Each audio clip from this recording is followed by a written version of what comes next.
আসসালামু আলাইকুম। সকলে ভালো আছেন আশা করি। আলহামদুলিল্লাহ আমি ভালো আছি আল্লাহর রহমতে। আলহামদুলিল্লাহ দেখতে দেখতে আজকে আমাদের মুরগিগুলার 3 দিন শেষ, 4th দিনের ব্রুডিং চলছে দেখতে পাচ্ছেন।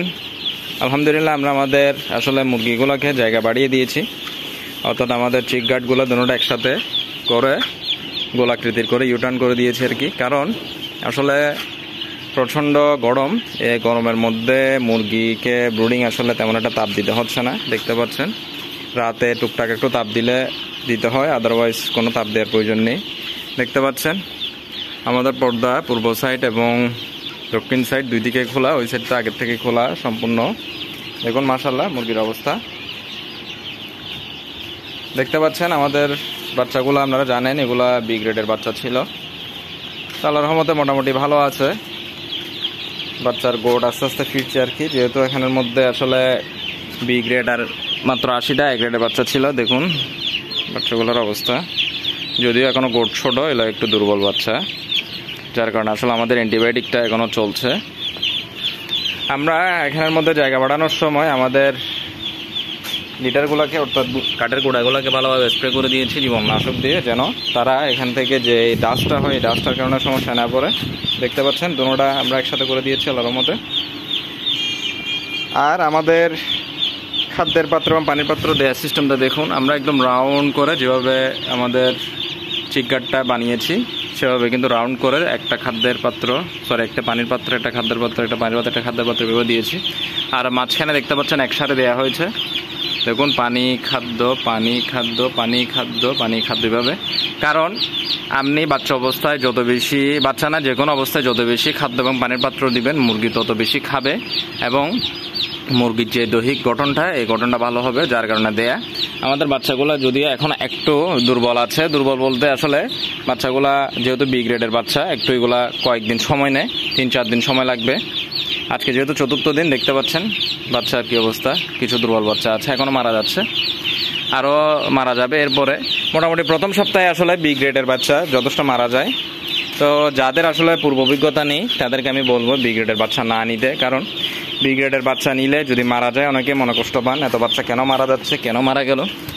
দেখুন এর মধ্যে আজকেও 6টা মারা গিয়েছে। আসলে বি বাচ্চাগুলা আমরা এ গ্রেড নিয়েছি 60 টাকা করে, বি বাচ্চা নিয়েছি 41 টাকা করে, তো প্রায় একটা বাচ্চা কিন্তু 20 টাকা কম। তো যার কারণে আসলে একটা কথা আছে, জিনিস যেটা ভালো দাম তার একটু বেশি এবং জিনিস যেটা একটু খারাপ তার দামটা একটু কম হয়। তো বি গ্রেড বাচ্চা যেহেতু এটা একদম লো গ্রেডের বাচ্চা, যার কারণে আসলে এর বাচ্চা প্রায় 20 টাকা কম এ গ্রেডের চেয়ে।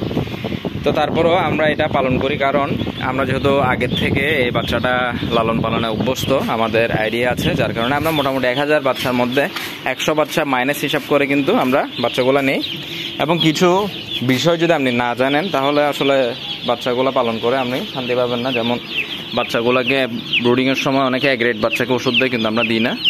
আমরা বি গ্রেড বাচ্চা হলে ওষুধ দিই। আমরা একটা এবার কিডনি লিভার সহ একটা কম্বিনেশন চালাচ্ছি ওষুধের, অর্থাৎ যেটাতে কিডনি লিভার সবগুলোর ব্যাকআপ দিবে। আর আমরা ফ্লোরফেনিকল গ্রুপের ওষুধ দিচ্ছি, আমরা প্রত্যেকবারই দিই। কারণ যেহেতু আসলে বি গ্রেডের বাচ্চাগুলো একটু দুর্বল হয়, এগুলোর মধ্যে অনেক সময় অনেক ব্যাকটেরিয়াজনিত সমস্যা থাকতে পারে বিভিন্ন, তো যাতে বাচ্চা থেকে বাচ্চাগুলো সুস্থ স্বাভাবিকভাবে বেড়ে ওঠে সেই কারণে আসলে আমরা একটা অ্যান্টিবায়োটিক দিই ভালো গ্রুপের।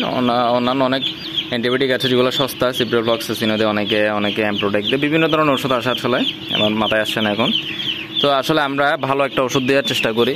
ফ্লোরফেনিকল একটু দাম বেশি, 100 ml দাম প্রায় 700 টাকা নেয়, তারপরও আমরা কিন্তু এই ওষুধটা দিই।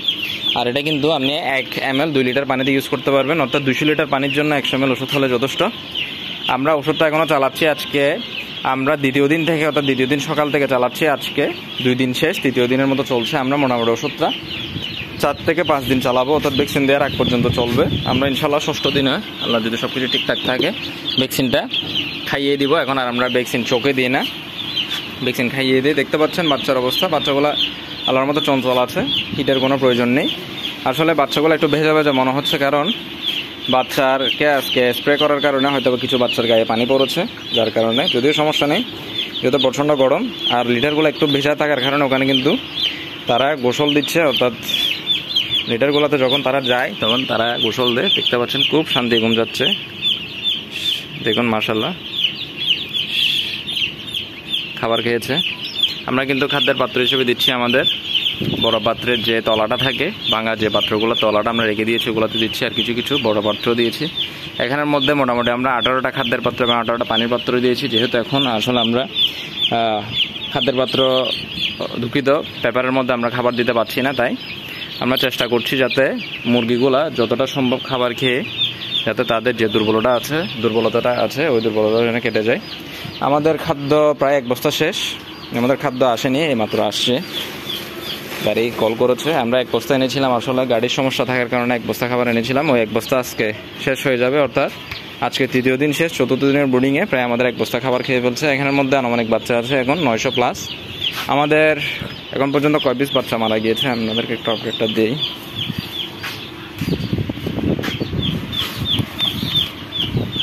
দেখুন এখানের মধ্যে প্রথম দিন মারা গিয়েছে 13 পিস, এরপরে 19 আর 14 33 পিস, এবং গতকালকে মারা গিয়েছে 38 পিস। টোটাল হচ্ছে কি 64 পিস বাচ্চা এখন পর্যন্ত মারা গিয়েছে, এবং এখানে আছে 6টা, এগুলো সহ আজকের এগুলো সহ টোটাল 70 পিস বাচ্চা মারা গিয়েছে। আমাদের বাচ্চা উঠিয়েছি 975 পিস, এখানের মধ্যে এখন প্লাস মাইনাস হয়তো বা 900 আছে আর কি, আরও যাবে, আরও কিছু মারা যাবে। আমরা আপনাদেরকে জানাবো কয় পিস মারা যাচ্ছে, কয় পিস টিকলো। ইনশাল্লাহ আমরা আপনাদেরকে প্রত্যেকবারের মতো এবারও চেষ্টা করব মোটামুটি আপডেট দেওয়ার, এবং শেষ পর্যন্ত আমাদের বি বাচ্চাগুলোর কী হলো এটা জানানোর। তো সকলে দোয়া করবেন যেন ভালো কিছু হয়। যেহেতু আসলে সামনে কুরবানি ঈদ, এই কুরবানি ঈদকে কেন্দ্র করে অনেক সময় দেখা যায় মুরগির বাজারটা একটু ফল করে, সে কারণে আসলে আমরা এ গ্রেড বাচ্চাটা নিয়ে সাহস পাইনি। এ গ্রেড বাচ্চা নিলে আমাদের থেকে আরও প্রায় প্রতি বাচ্চায় 17 টাকা বেশি পড়তো। এখন যদিও বা আমাদের যেসব মারা গিয়েছে এগুলো বাদ দিয়ে আমাদের হয়তো 43 টাকা পড়ছে, তখন আমাদের বাচ্চারা 60 টাকা 61 টাকা কিনতে হতো। 60 টাকা কোম্পানি প্রাইস, অনেকে দেখতে পাচ্ছি আমি 75 টাকা 70 টাকা এভাবে করে বাচ্চা নিচ্ছেন। আসলে আমি বুঝতে পারছি না আপনারা কীভাবে বাচ্চাগুলা পালন করে লাভবান হবেন। অনেকে বলছেন আমরা বাকিতে নিই সেই কারণে বেশি। আসলে ভাই ব্যবসা করতে হলে আপনার কিছু পুঁজি তো অবশ্যই থাকতে হবে, যদি পুঁজি না থাকে আপনি ব্যবসা করতে পারবেন না। তাই অবশ্যই চেষ্টা করবেন যেন কিছু পুঁজি খাটিয়ে ব্যবসা করতে পারার মতো প্রস্তুতি নিয়ে নামবেন, যেন ভালো কিছু করতে পারেন। আদারওয়াইজ আপনার সব লাভ ডিলার নিয়ে যাবে, খাদ্যের দিক দিয়ে নিয়ে যাবে, বাচ্চার দিক দিয়ে নিয়ে যাবে, এবং মুরগি বিক্রির সময় কিন্তু ডিলার একটা লাভ নিয়ে যায়। তো আপনি শুধু গাদার খাটুনি খেটে আসলে সারা মাস যদি লাভ না পান তাহলে তখন আর ব্যবসার প্রতি আগ্রহ থাকে না। তো চেষ্টা করবেন যেন মোটামুটি একটা পর্যাপ্ত পুঁজি নিয়ে অন্তত বাচ্চাটা এবং কিছু খাদ্য যাতে ক্যাশে কিনতে পারেন, এই পরিমাণ প্রস্তুতি নিয়ে ব্যবসা করবেন, তাহলে আপনার জন্য ভালো হবে। আমরা বাচ্চা নিয়েছি 60 টাকা করে, অর্থাৎ কোম্পানি প্রাইসই ছিল 60 টাকা, আমরা হয়তো বা 61 টাকা নিবে বা 60 টাকা 50 পয়সা লাভ নিবে, আর বি বাচ্চাটা নিয়েছে 41 টাকা। যাই হোক, সকলে ভালো থাকবেন, সুস্থ থাকবেন। আজকের মতো এখানে শেষ করছি। আল্লাহ হাফেজ।